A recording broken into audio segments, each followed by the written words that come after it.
Bonjour à toutes et à tous, bienvenue, c'est Smart Impact, l'émission des entreprises à impact positif. Et voici le sommaire. Mon invité aujourd'hui, c'est Alfred Richard, le cofondateur de Nelson Mobility, lauréat du prix Odo BHF des jeunes entrepreneurs. Il va nous présenter son logiciel d'aide à la transition vers l'électrique pour les flottes de véhicules d'entreprise.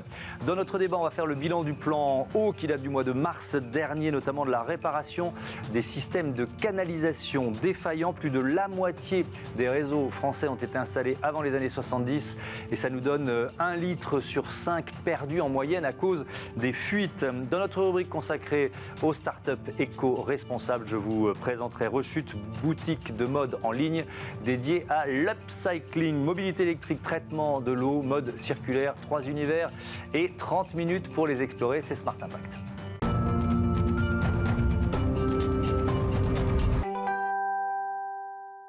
Bonjour Alfred Richard, bienvenue. Bonjour, merci. Vous êtes donc le cofondateur de Nelson Mobility. Je vous avais reçu ici même juste avant l'été. Et je suis très heureux de voir que vous avez remporté ce prix du jeune entrepreneur Odo BHF. Il y a 4 entreprises qui l'ont reçu. Reconnaissance importante, j'imagine, pour vous, même si ce n'est pas votre premier prix. Si, tout à fait. C'est important pour nous d'être validé par ce jury. On a eu le prix du jury qui est composé de personnes qui ont quand même une bonne connaissance à la fois de l'écosystème tech, mais des enjeux d'impact et puis des enjeux de scalabilité des entreprises. Donc on est content d'avoir été reconnu par ces entreprises-là et par ce jury-là. Ça veut dire quoi? Ça veut dire du mentorat. Bon, il y a une aide financière, mais c'est peut-être le mentorat qui est le plus intéressant? Le mentorat, pour nous, c'est le plus intéressant au-delà de ce que ça représente en termes de visibilité, puisque évidemment, on est des jeunes entrepreneurs. On a monté notre entreprise en sortie d'études. On s'adresse à un sujet qui est assez costaud sur des grandes entreprises. Donc on a besoin de soutien pour la structuration juridique, légale et éventuellement pour des levées de fonds qui vont suivre. Ça veut dire que c'est pas si simple quand on arrive équipe de jeunes sortis d'école avec une bonne idée, quand on démarche des gros clients, c'est ça? C'est ce que vous lui dites? Alors à la fois c'est pas si simple et en même temps je pense que c'est un avantage avec lequel on doit jouer, avec lequel on doit composer, parce que je pense qu'on rafraîchit le discours, on vient avec notre volonté d'impact, notre volonté d'être là pour bouger les lignes, casser des barrières cognitives sur ces sujets de décarbonation. On commence à nourrir une certaine vision d'expert sur notre sujet aussi. Donc mine de rien, on arrive à construire des liens, il y a beaucoup de relationnels et on est des petits jeunes, mais ça nous ouvre des portes aussi. Et puis c'est comme en sport, le talent n'attend pas. Je ne vais pas faire tous les clichés là-dessus. Vous étiez venu en juillet, on ne va pas refaire toute l'histoire, mais peut-être quand même expliquer ce qu'est ce logiciel, qu'est-ce que vous proposez comme service? Oui, aujourd'hui, on aide les entreprises qui souhaitent accélérer l'électrification de leur flotte, parce que celle-ci est lancée à l'échelle de l'industrie automobile, mais elle avance très doucement pour les entreprises, parce qu'il faut trouver les bons conducteurs, choisir sa stratégie de recharge, il faut comprendre quels vont être les coûts associés, il faut s'assurer que l'autonomie du véhicule ne va pas impacter l'activité entreprise. Et donc, pour ces raisons-ci, nous, on vient rationaliser l'aide à la décision et la planification. Donc, on a construit un outil qui agrège des données pour permettre de planifier, déployer et opérer la meilleure stratégie d'électrification. Avec quel client, dans quel type, dans quel univers, dans quel secteur économique? Aujourd'hui, nous, on s'intéresse aux entreprises qui utilisent le véhicule comme un outil de travail essentiel, c'est-à-dire qu'elles ont besoin de leur véhicule pour se déplacer et pour ensuite intervenir sur le terrain. Ça va être donc ce qu'on appelle les forces itinérantes dans des flottes de plus de 500 véhicules en parc, avec des techniciens, par exemple des ascensoristes. Notre premier gros client, c'est Kone, l'ascensoriste qui opère, disons, 1/3 de nos escalators dans le métro. Et derrière, ça peut être de la fibre optique. Ils m'ont sauvé dans mon ascenseur, il n'y a pas... tant mieux. Donc, merci. L'idée, c'est que même avec un véhicule électrique, ils puissent vous sauver. Voilà, et donc c'est les techniciens itinérants et les commerciaux itinérants. Ok, d'accord. Donc ça, c'est le cœur de cible de Nelson, avec un secteur, ce que vous me disiez la dernière fois, qui est quand même en mutation. Expliquez-nous, qu'est-ce qui est en train de se mettre en place? En quoi c'est un secteur en mutation, d'ailleurs? Aujourd'hui, si je prends le point de vue des entreprises, jusque-là, elles travaillaient avec leurs véhicules, une carte carburant, donc des litres d'essence à gérer, des véhicules à acheter. Aujourd'hui, compte tenu des enjeux long-termistes de cette transition, il y a tout un tas d'infrastructures qui se déploient.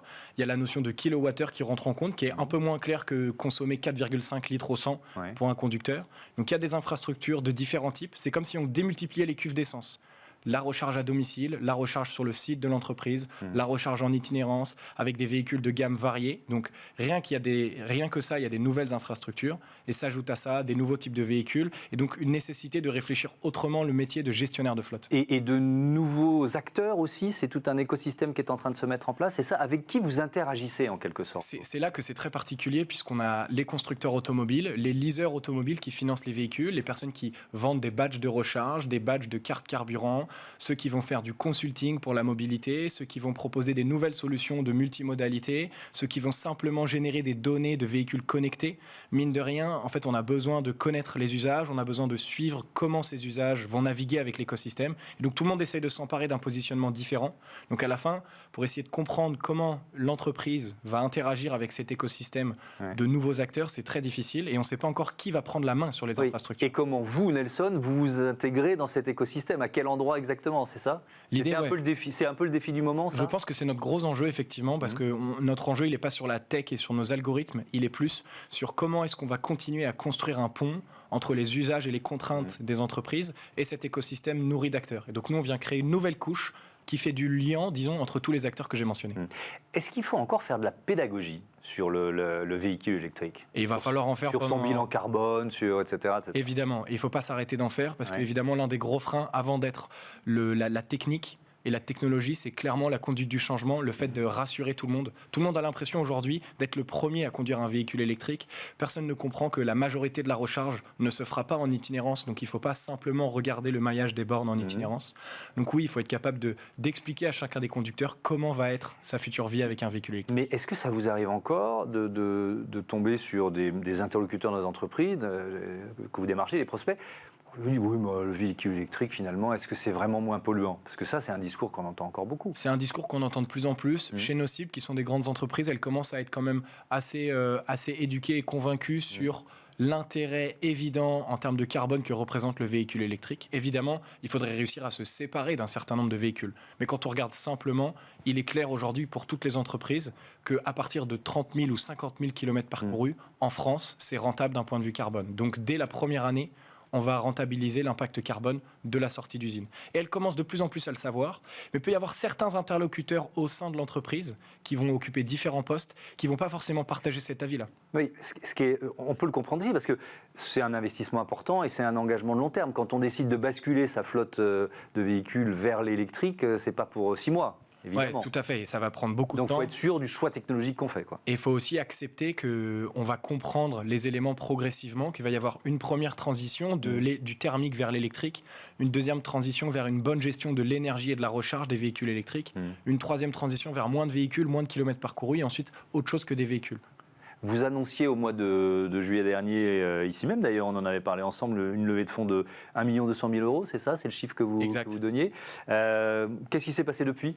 Nous, on a doublé notre effectif avec plus d'appui à la fois partie commercialement sur notre solution, parce qu'on est 4 ingénieurs fondateurs, donc il faut du soutien pour animer les entreprises avec lesquelles on veut travailler, et puis les prescripteurs avec lesquels on peut travailler. Et évidemment, on construit notre logiciel et notre produit à la maison, donc toute la tech elle est développée chez Nelson, et donc ça demande des compétences particulières. Donc c'est pour ça qu'on a fait ces efforts-là, pour être plus vite sur le marché avec nos clients, et on a davantage de clients qu'avant aussi. Donc on ne recrute pas parce qu'on lève des fonds, on lève des fonds parce qu'il y a des clients qui aiment ce qu'on fait, donc on a envie de le répliquer sur d'autres clients. Est-ce qu'il y a des secteurs qui sont un peu plus réfractaires que d'autres? Vous, quand vous prospectez, quand vous essayez de vendre votre solution, votre technologie? Je dirais qu'il y a 2 types de sujets, soit le véhicule électrique qu'on propose aujourd'hui à la gamme n'est pas adapté aux usages. Je prends le secteur du BTP qui transporte beaucoup de charges utiles et de charges embarquées. Si on a plus de 500 kg embarqués, l'autonomie annoncée par le constructeur n'est plus du tout la même dans les faits. Donc là, nécessairement, il y a ceux qui considèrent que la gamme n'est pas encore à la hauteur, et c'est assez logique. Et ensuite, il y a ceux qui vont utiliser le biais de l'autonomie pour considérer que c'est pas possible. Et donc là, ça va plus être de l'irrationnel. Et donc là, ça va être sur les véhicules de fonction ou les véhicules statutaires, où selon les entreprises, on a un top management qui vient adopter le véhicule électrique, et parfois au contraire, c'est de lui que vient la réticence et la volonté d'aller un peu plus doucement. Un dernier mot sur l'avenir, il nous reste un peu plus d'1 minute dans cet entretien. C'est quoi vos perspectives, je ne sais pas, à 5 ans, quand vous vous imaginez Nelson Mobility dans 5 ans, vous dites quoi? Aujourd'hui, nous, on aide le passage vers les véhicules électriques. Il est évident que dans 5-8 ans, cette transition, j'espère, elle aura été bien enclenchée. Ça veut dire que nous, aujourd'hui, avec Nelson Mobility, on veut que nos clients convertissent leurs véhicules thermiques vers l'électrique, mais soient aussi en mesure de piloter de manière plus astucieuse leurs véhicules électriques. Et donc nous, on travaille déjà sur les briques qu'on peut apporter dans la gestion des véhicules électriques pour optimiser le coût total de la facture d'électricité, les stratégies de recharge, et mettre le doigt sur les dérives de comportement des différents conducteurs. C'était la question que j'allais vous poser. Ça intègre aussi notre façon de conduire. En fait, c'est évident que le premier levier pour optimiser la facture, c'est d'expliquer à quelqu'un où et comment il faut qu'il se recharge et combien de temps il doit se recharger. Ouais. Avant d'essayer de piloter l'énergie en tant que telle, il faut travailler avec les conducteurs, leur expliquer, leur montrer comment ils vont planifier leur itinéraire et leur recharge. De là à devoir tout piloter dans la voiture et mesurer tout ce qu'ils font, je ne suis pas sûr que ce soit nécessaire d'aller jusque-là pour déjà commencer à avoir une utilisation cohérente de tous ces outils de mobilité. Merci beaucoup Alfred Richard. Bon vent à Nelson. À bientôt sur Bismart. C'est l'heure de notre débat. On s'attaque aux fuites d'eau dans ce Smart Impact.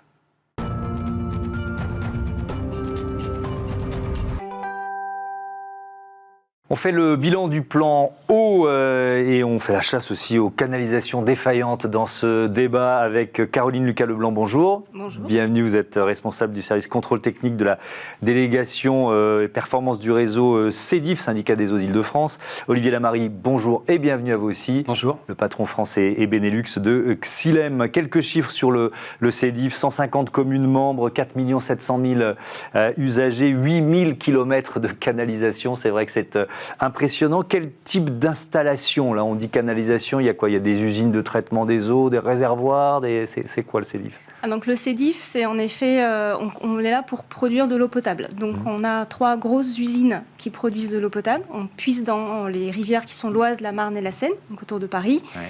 On puise cette eau, on la traite, on la rend potable et ensuite on la transporte sur notre territoire, donc 133 communes avec des réservoirs. Il y a 78 châteaux d'eau qui sont répartis et donc cette goutte d'eau va transiter dans 8000 km de réseau pour arriver jusqu'à nos consommateurs. Les fuites d'eau, c'est une préoccupation majeure aujourd'hui. Est-ce que c'était moins vrai il y a quelques années? On avait ce sentiment en France que de toute façon la ressource elle était là. Alors, je dirais que les fuites d'eau sont une préoccupation depuis longtemps, ne serait-ce que pour des raisons économiques, puisque traiter de l'eau, ça coûte de l'énergie, ça coûte de l'argent. Donc, toute l'eau qu'on peut perdre, c'est de l'argent perdu. Est venue là-dessus, bien sûr, une conscience écologique bien plus importante depuis quelques années, surtout depuis les sécheresses qu'on a connues ces derniers temps, où on a vu qu'il non seulement il fallait économiser cette eau parce que l'outil industriel doit être efficace, mais aussi parce qu'on le doit à la protection de la ressource. Olivier Lamarie, présentez-nous Xylem en quelques mots. Ensuite, on va rentrer dans le détail de la collaboration avec le CEDIF. Alors Xylem, on est un industriel, on est un fabricant qui produit des produits et des solutions technologiques qui interviennent tout au long du cycle de l'eau et de partout où il y a de l'eau. Donc on travaille sur différents marchés, on travaille avec les collectivités, on travaille avec les industriels, on travaille avec le bâtiment. Et donc par rapport à cela, nous aussi, on est en pleine digitalisation de notre métier. Donc on est en train d'amorcer un virage digital depuis déjà une grosse dizaine d'années. Et par rapport à ça, on a des solutions qui permettent d'identifier les fuites et surtout de faire l'analyse structurelle des canalisations. Alors justement, avec le CEDIF, vous travaillez sur quel type de canalisation et avec quels outils? Alors, je tiens à dire une chose avant toute chose, c'est vraiment que le CEDIF a été le précurseur en France en 2020. Ça a été la première collectivité avec laquelle nous avons travaillé pour faire de la recherche de fuite et de l'analyse structurelle de réseau. Donc on a travaillé sur des tronçons, en tout 5 km, sur des canalisations de gros diamètre, puisque ce sont ces canalisations-là qui sont cruciales pour alimenter ensuite tous les petits réseaux secondaires. Et nous avons utilisé 2 technologies. Une technologie qui s'appelle la Smart Ball, qui est une petite balle de tennis bourrée de technologie qui permet justement d'aller détecter les fuites, jusqu'à quasiment 0,1 litre par minute. Donc c'est vraiment des petites fuites, jusqu'à des fuites plus importantes. Et puis ensuite, il y a le Pipe Diver qui, lui, s'occupe de l'analyse patrimoniale du réseau. Donc il est capable de dire l'état du réseau, quelles sont ses faiblesses, et aujourd'hui capable même de faire du prédictif. C'est ce que j'allais vous dire, d'anticiper. Ça va pouvoir casser la raison de la casse. Ouais, d'accord. Voilà. Et donc d'enclencher des travaux qui seront moins coûteux que si on a attendu que la fuite soit là et que ça casse. Vous êtes venu avec là aussi un outil technologique, c'est quoi et ça sert à quoi? Alors je suis venue avec ce qu'on appelle un capteur Reseco. Montrez-le assez haut qu'on le voit, voilà. Voilà, avec un capteur Reseco, c'est ce qu'on appelle un prélocalisateur de fuite. C'est doté d'une partie aimantée. Ouais. Donc on vient l'aimanter en fait sur les canalisations et il a une antenne qui nous permet de récupérer un certain nombre de données. Ce petit appareil écoute 30 minutes par nuit sur les canalisations. Donc on a 1700. Écoute, donc c'est à l'oreille. C'est vraiment un bruit qui va être différent s'il y a une fuite, c'est exactement. Ça en fait, le bruit est différent s'il y a la fuite. Ce sont donc des oreilles. On en a 1700 sur notre réseau. Et ça nous permet d'écouter et de localiser des fuites pour aller les réparer assez vite. Et celles-ci, surtout les fuites invisibles, puisque chacun d'entre nous est déjà passé dans la rue en voyant quelque chose qui fuit, un écoulement d'eau. Mais des fois, ça se passe sous terre, on ne les voit pas, et celles-ci, il faut aller les chercher. Le plan eau qui a été annoncé par le président de la République lui-même, c'était en mars dernier, mars 2023. Quand vous l'avez entendu, vous dites quoi? C'est un défi à relever pour le secteur? Enfin, on s'en préoccupe? Comment vous avez réagi? On a réagi plutôt en disant « enfin, on s'en préoccupe ». Et évidemment, c'est un défi pour le secteur. En fait, les deux sont liés. Pendant très très longtemps, on a pensé que l'eau ne coûtait pas grand-chose, l'eau potable qui coule à le robinet. On ouvre le robinet, tout se passe bien. Et quand tout se passe bien, en général, c'est invisible. Voilà. Donc il était en effet grand temps de s'en préoccuper. Les canalisations d'eau potable sont posées en France depuis très longtemps. Maintenant, on arrive avec des canalisations qui ont parfois une centaine d'années pour certaines. Je disais, j'ai trouvé ça, je crois que c'est sur le site de Xylem, qu'il y a plus de la moitié des canalisations en France qui ont été installées avant les années 70. Oui, tout à fait. Ça donne quand même un état, on va dire, de la vétusté, ou en tout cas des fuites potentielles existantes. Et 1 litre sur 5 perdu à cause des fuites, ce qui est quand même aussi important. Il y a, je crois, 180 millions qui ont été mis sur la table avec ce plan eau, Olivier Lamarie. Ça va servir à quoi d'abord? Aux urgences, ce dont vous parliez, c'est-à-dire les grosses canalisations qui perdent le plus? Alors, en réalité, déjà, je voudrais dire qu'il y a eu déjà 40 milliards qui ont été mis lors des assises de l'eau, justement, parce que le gouvernement avait déjà compris qu'il y avait un problème et qui a amené aussi, on va dire, des évolutions législatives, notamment la loi NOTRe, qui ont redonné du pouvoir. Ces 180 millions d'euros, ils vont aller vers les collectivités qui ont des rendements inférieurs à 50%. Donc, juste pour vous donner 3 chiffres, le rendement moyen en France, on est à 79,6%.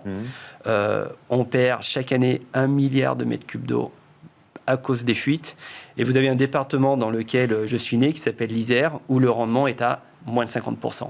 Donc ces 180 millions-là vont aider ces collectivités, qui sont souvent des collectivités qui sont plus petites, des petites et moyennes collectivités, pour leur donner les outils et les moyens financiers d'aller rechercher ces fuites, notamment déjà sur ce qu'on appelle les canalisations qui acheminent l'eau pour, on va dire, la collectivité, et rechercher les fuites et faire des analyses de patrimoine. Mais est-ce que, je reste avec vous Olivier Lamarie, on en est là parce qu'il n'y a pas eu suffisamment d'investissements pendant des décennies?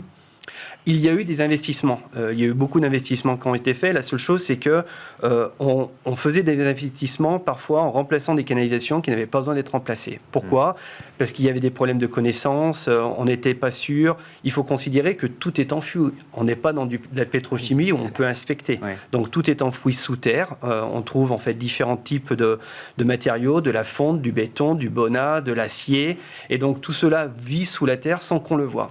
Donc aujourd'hui, il y a des technologies qui permettent réellement, à commencer par cet instrument, mais il y a aussi d'autres technologies qui permettent vraiment de pouvoir, déjà à la fois ne pas interrompre le service à l'usager, parce que ça voudrait dire que faire une inspection, c'est couper l'eau et rentrer. Donc aujourd'hui, il y a des technologies qui permettent de ne pas couper l'eau à l'usager, et en même temps de pouvoir savoir de manière quasiment chirurgicale, parce qu'avec les technologies de Xylem, on est à 40 cm de précision sur les 3 axes, donc en hauteur, en largeur et en profondeur, pour dire, voilà, ici, il y a une fuite à ce niveau-là. Donc, s'il y a un tronçon à changer, c'est celui-ci. Laissez tomber les autres tronçons. Est-ce qu'on connaît... Alors, vous allez sûrement pouvoir répondre pour vous, pour les CEDIF, mais ma question est presque plus générale. Est-ce qu'on sait forcément où sont toutes les canalisations? C'est peut-être une question idiote, mais je l'assume, une question de béotien. Non, ce n'est pas une question idiote, c'est une vraie question. On ne sait pas aujourd'hui en France où sont toutes les canalisations. Alors, on va savoir qu'il y en a une dans telle rue, à peu près, mais on ne va pas savoir si elle est à droite de la chaussée, au milieu, à gauche. Donc, ça peut arriver qu'on ouvre pour chercher une fuite et qu'on doit ouvrir un petit trou à un endroit. Un premier tronçon, un deuxième, etc. Et on perd beaucoup de temps, on perd beaucoup d'argent, Voilà. Ça, c'est lié à l'ancienneté notamment? Alors, c'est lié à l'ancienneté, c'est lié au fait que quand on a posé les canalisations, on n'a pas forcément pris soin de les relever, mais c'est lié aussi au fait que les rues ont changé. C'est-à-dire que quand vous avez posé une canalisation il y a 50 ans dans une rue, vous étiez au milieu, et bien depuis, il y a un tramway qui est passé, on a fait un espace vert, et donc vous n'êtes plus au milieu, mais vous êtes à droite. Et si ça n'a pas été marqué sur des plans, vous ne le savez pas. Sur ces investissements, je rebondis sur ce que vous disiez tout à l'heure, vous avez prévu combien d'investissements dans les prochaines années justement pour traquer les fuites? Alors, Pour traquer les fuites, on a un investissement de plusieurs millions d'euros sur les prochaines années. Et de toute façon, chaque année, en fait, on renouvelle. Déjà, juste en termes de renouvellement, on renouvelle une 60aine de kilomètres de canalisation. Donc déjà, ça, c'est assez coûteux. Ce qu'il faut savoir, c'est que globalement, c'est 1 000 € un mètre, à peu près. Voilà. Donc, autant vous dire que c'est un gros investissement. C'est un gros investissement. Mais je me souviens que vous nous avez dit que vous aviez 8000 km On a 8000 de canalisation, donc soit 60 par an. Voilà. Il y a du boulot, quoi. Il y a du boulot. Une des difficultés en France, c'est l'eau paye l'eau. C'est-à-dire qu'un service d'eau n'est financé que par la facture d'eau émise et donc par ses usagers. C'est ce qui explique aussi le sous-investissement. C'est-à-dire que quand vous êtes dans des petits syndicats où vous avez 200, 300, 600 abonnés, la rentrée financière n'est pas forcément suffisante pour aller renouveler vos canalisations. Et comme on a toujours été en France dans une philosophie où l'eau n'est pas chère, c'est un produit pas cher. Merci beaucoup, c'était passionnant. Merci à tous les deux d'avoir participé à ce débat. On passe à notre rubrique Start-up, la mode circulaire au programme.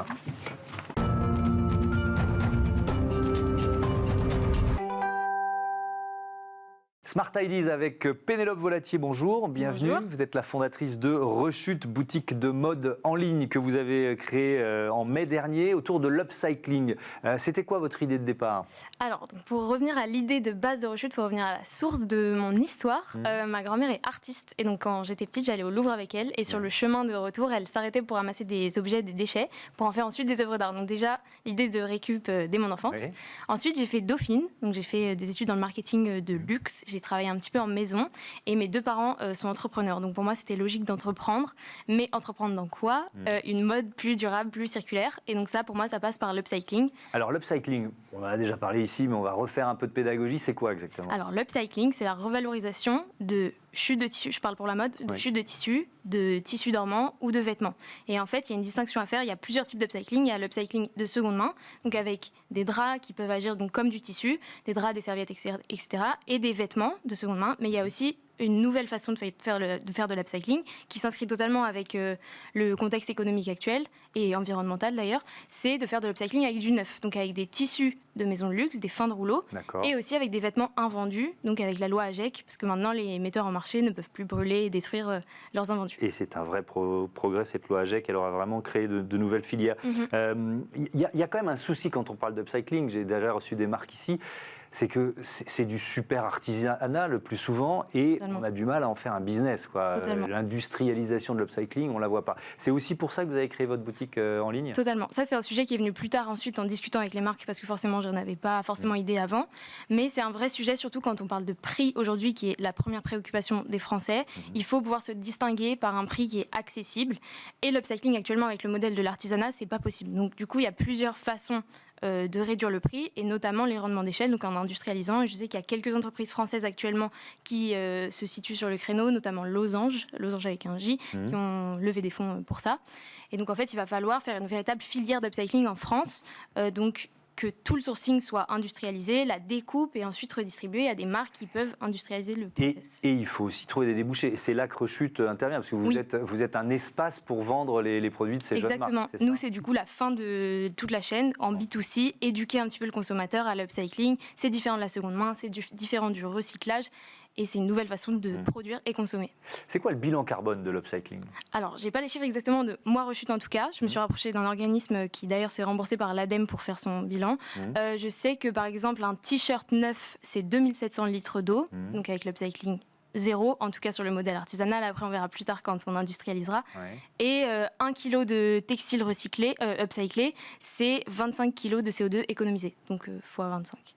Donc c'est quand même un rapport important. Et puis c'est aussi moins de déchets, puisque vous nous le dites, la base des nouvelles créations, c'était des déchets de l'univers de la mode. Il y a beaucoup de marques, on l'a dit, qui restent confidentielles. Est-ce qu'elles gagnent de l'argent ? Les marques d'upcycling ? Les marques d'upcycling, aujourd'hui, pas beaucoup. C'est très artisanal, c'est ce qu'on disait. Moi, avec Rechute, je veux vraiment leur offrir une plateforme de marque où les consommateurs qui arrivent sur Rechute savent ce qu'ils cherchent, savent pourquoi ils sont là, et vraiment rendre accessible l'upcycling. Et vous, comment vous gagnez l'argent ? Moi, je prends une commission sur chaque transaction. D'accord, C'est ça, le business model. modèle assez simple. Oui, de marketing. Vous en êtes où du développement de la boutique On en est ligne au tout début. Ouais. Donc ça a été lancé en mai, c'était comme un MVP, donc avec les fonctionnalités d'une boutique en ligne de base. Ouais. Et là, je suis en train d'un petit peu plus automatiser le process pour que ce soit les boutiques, les créateurs qui gèrent leur propre stock, qui mettent en ligne leurs propres pièces, et comme un Vinted, mais B2B. Merci beaucoup d'être venu nous présenter Rechute Pénélope Volatier. Bon vent à votre boutique de mode en ligne, mode upcyclé évidemment. Merci à toutes et à tous de votre fidélité à Smart Impact et à Bismart, la chaîne des audacieuses et des audacieux. Je vous dis à demain pour un nouveau numéro de l'émission des entreprises à impact positif. Salut.